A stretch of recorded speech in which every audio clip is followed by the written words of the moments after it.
로마군 복장을 한 무장군 3명이 스파르타쿠스 일행의 본거지인 신전의 담을 넘었습니다. 모든 노예 검투사들은 잠이 들어 있었고 경비가 너무 허술하다는 것이 드러났습니다. 이것은 자신들의 신전 방어가 어느 정도 취약한지를 알아보기 위해서 스파르타쿠스, 가니쿠스, 크릭서스가 로마군 복장을 하고 침투한 것이었습니다.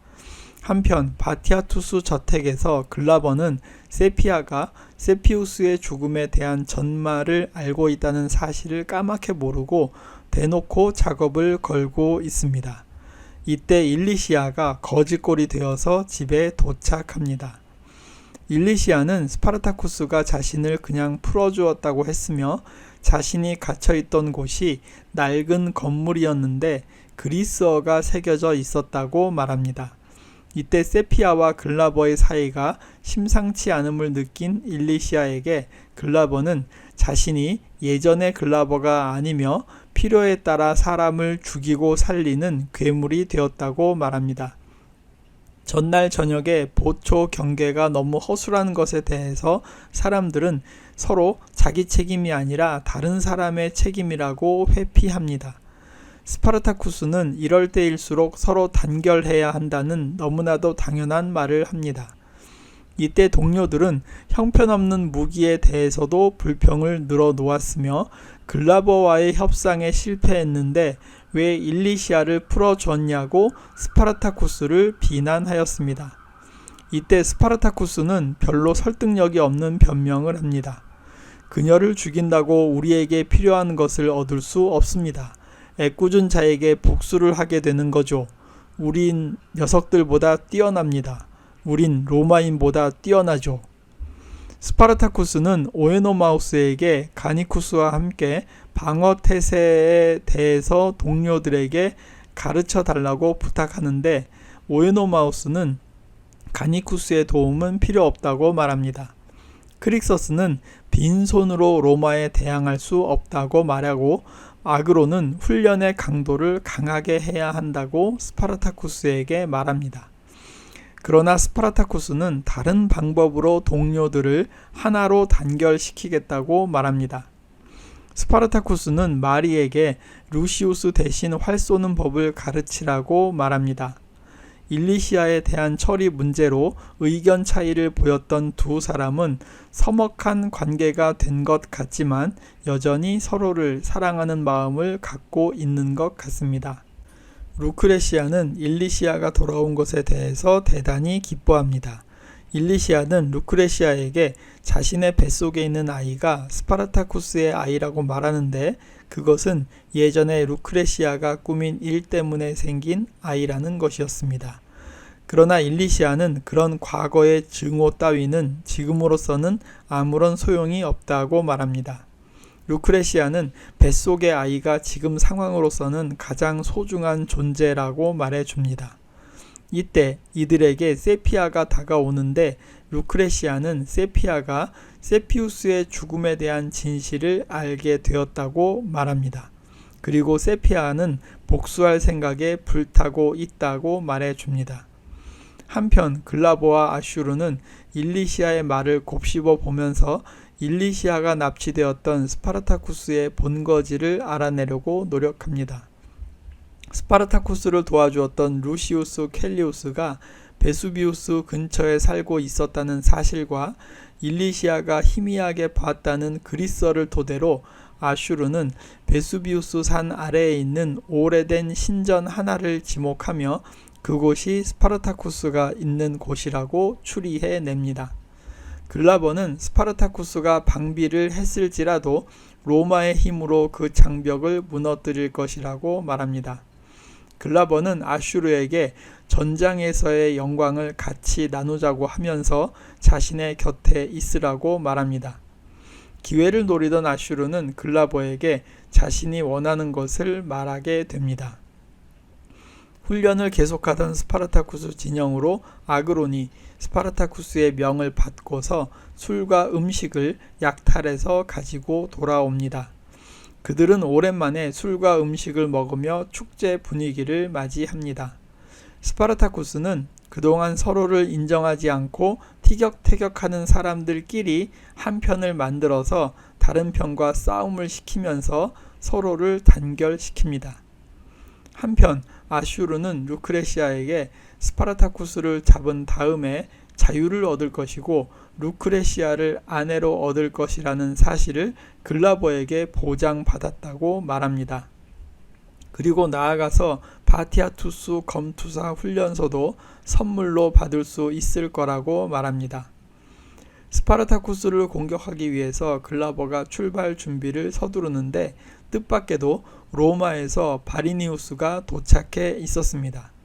그는 세피아의 편지를 받고 로마에서 내려온 것입니다. 세피아는 일리시아가 스파르타쿠스에게 납치되었고 자신의 오빠 세피우스를 글라버가 죽였다는 편지를 보냈던 것입니다. 이에 원로원은 글라버에게 스파르타쿠스 쫓는 일은 그만두고 로마로 돌아오라는 전가를 내린 것입니다. 바리니우스가 한참 글라버의 무능함을 이야기하고 있는데 일리시아가 나타나서 자신은 납치되지 않았었다고 말하며 글라버를 변호합니다. 글라버는 스파르타쿠스를 토벌하러 떠날 거라고 말하는데 바리니우스는 원로원에서 글라버의 병사들을 대신 지휘하기로 임명받았다고 말합니다.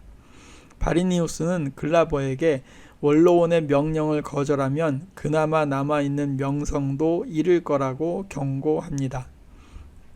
바리니우스의 도착에 대해서 세피아가 달려나와 반기지만 바리니우스는 세피아의 안전은 안중에도 없고 일리시아의 안전을 위해서 왔다고 말하며 지금의 상황은 세피아가 납치된 이야기를 꾸며낸 것으로밖에 안 보인다고 말합니다.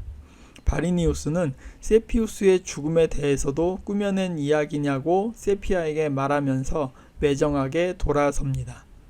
스파르타쿠스 진영에서는 계속된 경기를 통해서 서로 동료애를 키워나갑니다. 오에노마우스는 그런 스파르타쿠스의 계획을 높이 평가합니다. 스파르타쿠스는 아그론과 크릭서스를 한편으로 하고 오에노마우스와 가니쿠스를 한편으로 만들어서 서로 대결하게 시킵니다. 대결 도중에 오에노마우스와 가니쿠스는 서로 눈빛을 교환하고 협력해서 크릭서스를 쓰러뜨립니다. 경기가 끝난 후에 크릭서스는 아그론을 칭찬하고 아그론 역시 크릭서스를 칭찬하면서 서로의 감정을 털어버립니다. 루크레시아의 말대로 바리니우스에게 전가를 보냈지만 상황이 그다지 좋게 변하지 않아서 실망해 있는 세피아에게 루크레시아는 칼을 하나 건네줍니다. 그 칼은 일리시아가 루크레시아에게 건네준 칼이었습니다. 세피아는 목욕하려는 글라버를 안심시키고 갑자기 글라버를 공격해서 넘어뜨린 후에 루크레시아가 준 칼로 글라버를 죽이려고 시도합니다. 그런데 이때 갑자기 일리시아가 나타나서 세피아의 칼을 그대로 세피아의 가슴에 꽂아 버리면서 글라버를 위기에서 구해냅니다. 예전처럼 좋은 관계로 돌아가기 힘들다는 글라버에게 일리시아는 그러면 현실에 충실하자고 말합니다. 일리시아는 자신과 글라버가 목표를 위해서 어떠한 희생도 주저하지 않는 괴물들이라고 말합니다. 글라버는 곧장 베수비우스로 진군해서 스파르타쿠스를 잡겠다는 의지를 불태웁니다. 한편 스파르타쿠스 진영에서는 네비아가 예전의 상처를 어느 정도 치유하고 크릭서스와 사랑을 나눕니다. 가니쿠스는 여전히 스파르타쿠스가 자신들을 죽음으로 이끌 것이라고 믿고 있지만 죽더라도 영광스러운 죽음을 맞이할 것이라고 말하면서 오에노마우스와 화해할 수 있게 도와준 것에 대해서 고맙게 생각합니다. 이때 로마군이 스파르타쿠스가 있는 신전으로 향하고 있는 것을 발견하게 됩니다. 행진하는 로마군을 공격하던 스파르타쿠스 일행은 후퇴하는 척하면서 배후에 있던 로마군의 지휘관을 공격합니다. 그런데 잡고 보니 지휘관은 글라버가 아니라 바리니우스였습니다. 뒤에 있는 바리니우스를 생포해서 데려왔을 때 신전 안에서는 로마군과 스파르타쿠스 군이 서로 싸우고 있었습니다. 지휘관이 잡히게 되었으니 로마의 병사들은 순순히 무기를 내려놓았습니다. 이때 갑자기 글라버가 멀리서 공성무기로 스파르타쿠스 진영을 공격하기 시작했고, 이 공격으로 바리니우스는 로마군이 쏜 공성무기에 의해 저세상으로 떠나버립니다.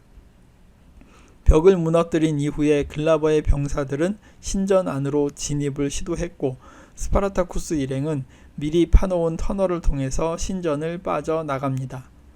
이 와중에 적과 싸우던 오에노마우스가 이집트인 용병에게 공격당해서 눈에 상처를 입게 됩니다. 스파르타쿠스 일행은 베수비우스 산 위로 도망쳤고, 글라버의 로마군은 산 아래에 진을 치게 되었습니다.